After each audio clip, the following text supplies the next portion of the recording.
intervenido todos los asambleístas que siendo de la comisión solicitaron la palabra. Nos restan 21 peticiones de palabra, así que solicito de la manera más comedida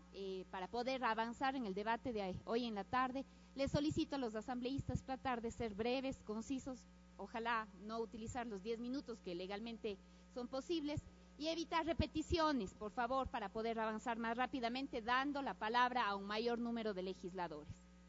Asambleísta Diego Vintimilla tiene la palabra.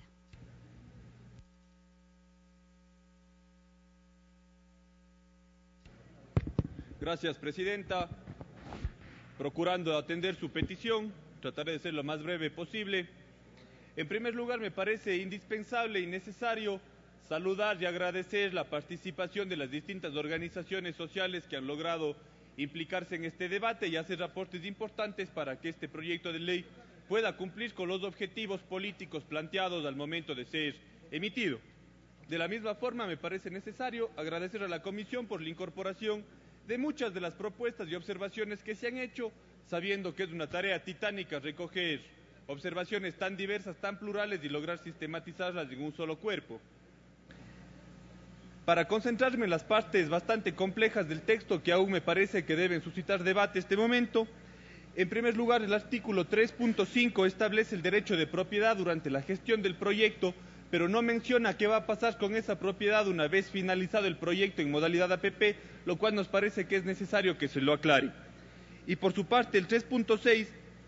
cuando habla de la transferencia de conocimiento y tecnología, nos parece que debe haber un verbo mucho más obligatorio que el de procurar la posibilidad de transferencia de conocimientos, tecnología y el uso de componente nacional, y sí poner en discusión y en consideración de este pleno la posibilidad de las subvenciones como ya de entrada, incorporarlas en la capacidad de negociación. Dos artículos que me parece que son necesarios mencionar, que la modificación que se ha hecho para segundo debate satisfactorio es el artículo 8, en el cual está prohibida la delegación de la rectoría y distintos tipos de control que hace el Estado, y el artículo 13, en el cual se establece que la inversión en el sector de las hidroeléctricas es únicamente para proyectos nuevos, lo que cerraría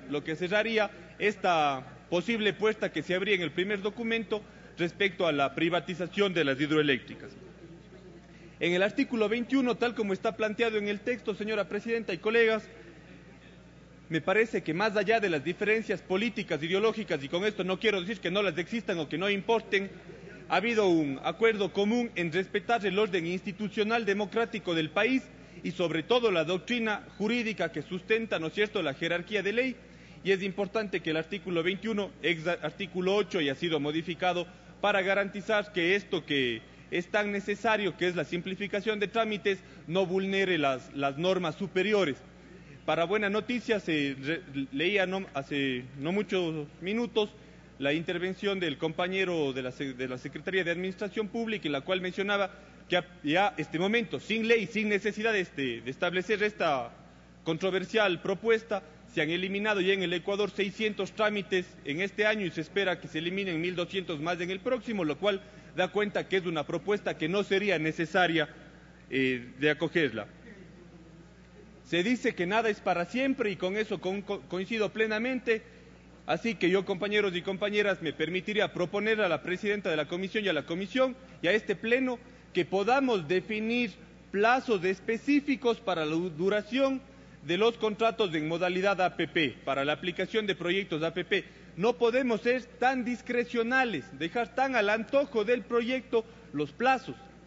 Muchos de los proyectos en esto del derecho comparado en otros países ponen 15 años, ya los más exageraditos, digamos, ponen 30. Yo creería que sí es importante poner 15 años con la posibilidad de renovación que nos permita también un margen de maniobra soberana al momento de establecer ciertas condiciones de una segunda negociación de los contratos.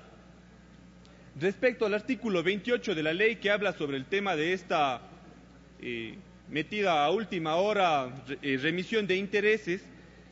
si bien coincidimos en que sea necesaria y aunque propusimos que sea un cuerpo normativo aparte porque no le encontramos mucha relación, sí creemos que de constar en el texto el artículo 28 es innecesario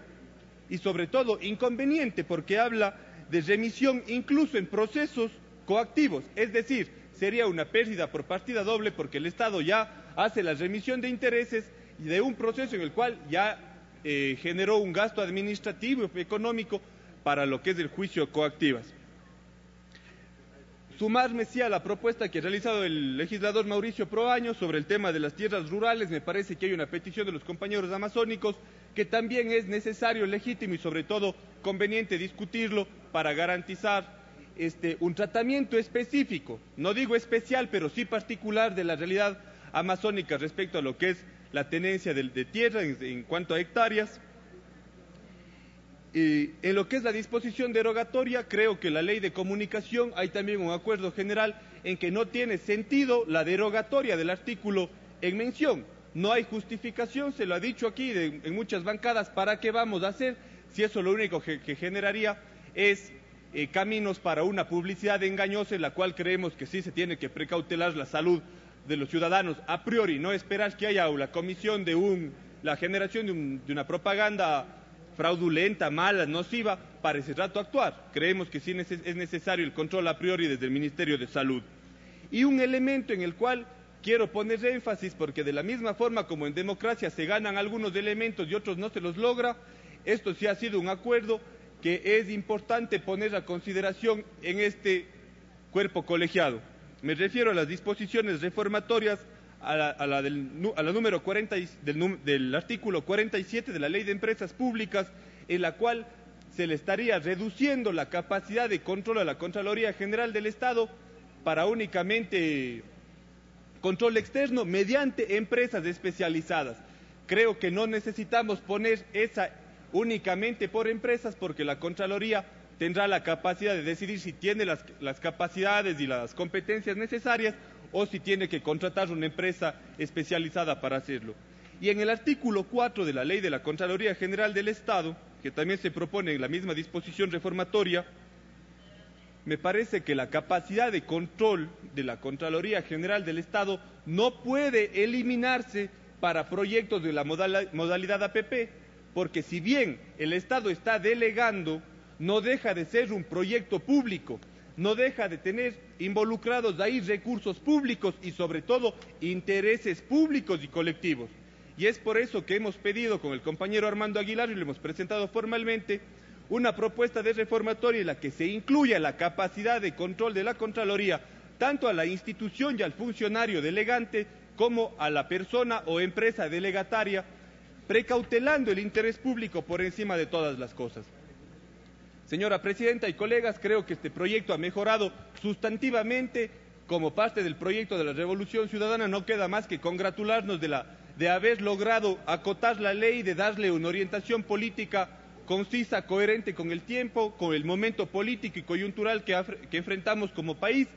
pero sí creo que estos elementos que hemos planteado hoy son necesarios para garantizar que la propuesta de ley pueda ser absolutamente efectiva. Una reflexión final: yo no creo que con esta ley vayamos a garantizar la inversión extranjera a borbotones como si fuera un tema únicamente de legislación, lo que haría falta en el Ecuador. Si algo tiene que quedar claro de mensaje, al menos desde este Parlamento, es que jamás vamos a condicionar, o esas no son las intenciones, condicionar el financiamiento por encima de los programas de gobierno que no son únicamente ya propiedad de uno, sino que son el compromiso con el pueblo, que es el que ulteriormente nos permitió estar en estas curules. La conspiración internacional respecto a la falta de financiamiento en muchas áreas en las que el Ecuador tiene todas las posibilidades y la voluntad de recibir, no es un tema económico, es un tema político, porque los capitales sabemos que siempre estarán donde mayores ventajas tengan, y es por eso que este discurso del bobo apesturismo no tiene cabida, no tiene sentido, no por un tema de perspectiva ideológica, sino por un tema de absoluto, gracias Presidenta, de absoluto realismo y consecuencia con un momento en el cual el Ecuador tiene sobre todo una constitución que defender, porque esa constitución defiende los derechos sobre todo de las personas más pobres, pero sí también de todos los ecuatorianos y ecuatorianas. Muchas gracias.